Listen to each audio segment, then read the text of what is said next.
29 years old. Yeah, J.J. Redick and him are the old guys. Doug Gottlieb, the Duggar, Fox Sports Radio after our show, is joining us on a summer day. What is the date today, by the way? I'm going to do a breaking news. July it's July 15th. I have breaking news later in the show for a personal issue. Do you go get coffee? I do. All right. I heard this thing, and I'm not going to waste your segment on it. No, you can waste my segment. Not now. The second part of it. Okay. I'll break news. So breaking news coming in the next segment. Okay. I'm going to break the news. And I'm not a protester. I don't yell at help. I've been a busboy. I've seen those, but I made a conscious decision, and it's changed my life. Before we get to that. That's a good tease. Good tease. Okay. So I want to throw this theory at you, Doug. You like theories, too. Yes. Hypotheses more than theories. Theories have to be proven, right? That's right. Hypotheses. So Zion Williamson was out of shape and never should have played in the Summer League, Coach K. I don't know that to be true, but I've thought about something, and I've talked about this on the show before. We don't ask teenagers to walk into the NFL and star. We don't ask hockey players go to juniors and the minors. Even baseball players, good ones, generally, Bryce Harper an exception, go 4 years to the minors. Their bodies are bigger. They're emotionally ready to go. You have a young son. The gap, the difference in your son now and 2 years later as they grow is substantial. We ask teenagers to go from 36 college games to 82, play defense, by the way, carry the team. When Zion came into the league, I had an executive tell me, he goes, I'd play him 26 minutes a night, and I'd play him 64 games with that body. Let that body grow. We asked these kids, so a story came out this weekend where injuries among young NBA players are going through the roof more than any sport, up 125%. Is it crazy to think that we are simply, the upside of being 18 and rich in the NBA is it's a star-driven league? We are asking way too much of teenagers. Yes. Yes, it's in addition to the part that wasn't discussed. Baxter Holmes, I believe, authored that Great article. It's an outstanding article. Way to go, Baxter.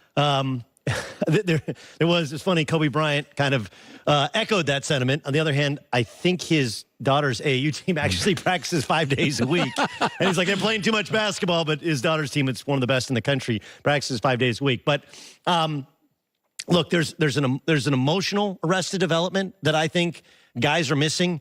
I think there's in terms of their skill set, there's an arrested development where, look at Dwight Howard. He never truly dominated at the college. He never got to play in college, so he didn't dominate at that level in the low post. He never really had a low post game. Granted, we don't want low post skills now, but there were some finer things about his game.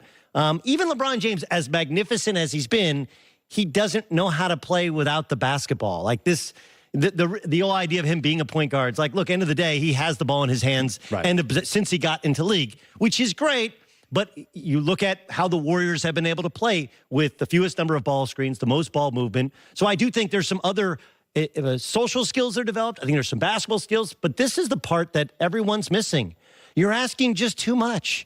Right? You're asking too much. And is there the one body? LeBron James is the outlier. Yeah. His body has not broken down until last year. Yeah. But everybody else's has. Yes. Because in addition to the fact that you're playing against men, you're playing more games, you're having more travel, your body's still changing. Like, I don't know how you were at 19 years old. Oh, my God.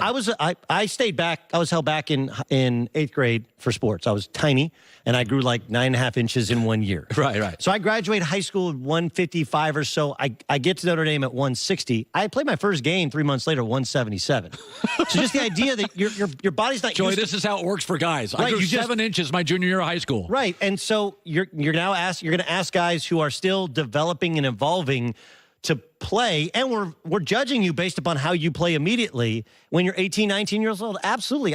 Look, college has a lot of values that so many people can't see because all they see is the dollar signs of the NBA. Right. And I would guess that there are plenty of players that if you went back and tracked the second, third, 4-year college player, they probably break down less than guys that come straight out of high school or the one and dones now. Well, I heard this from somebody inside the Lakers. Josh Hart and Kyle Kuzma walked into the league, and they said not only were they physically, they've been in weight rooms, they were better leaders. Yes. Because they were men. They were 23. It's a big difference asking an 18-year-old to walk into an NBA locker room, go tell the veteran play. But when he's 22, you feel like, okay, I was a college captain for 3 years. It's different. Here's something interesting.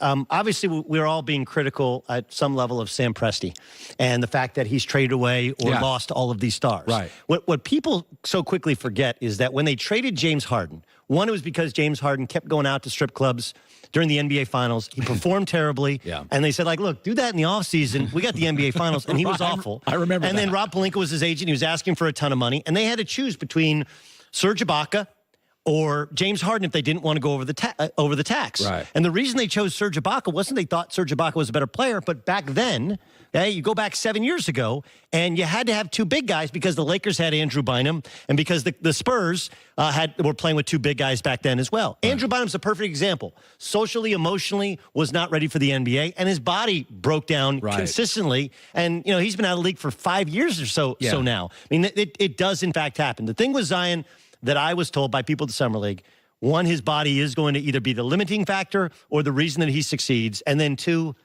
I think people have come around to, people are now looking at him and go like, man, he's a lot smaller than I thought. He's 6'5" 3/4 in bare feet. Yeah. Okay. So remember, I think has a chance to be a tremendous small ball five. Yeah. But small ball fives, you're guarding Anthony Davis when they go small. No. There are some limitations to his size, and he better buy a body guy. He better buy a guy who $1 million a year, whatever it costs, follow him around, keep him in shape, have a chef, because he has to lose weight. Otherwise, he runs the risk of those premature injuries. By the way, Andre Agassi, long story I don't want to bore you with. Andre Agassi was best friends with the person who owned the TV station I first worked at. So Andre Agassi used to come into my office. Hey, Dodgers win last night? Before the internet, right? It was on the AP wire. Andre Agassi was legendary, Taco Bell. And then all of a sudden he hit like 29, and Andre's like, oh, I can't eat like that anymore.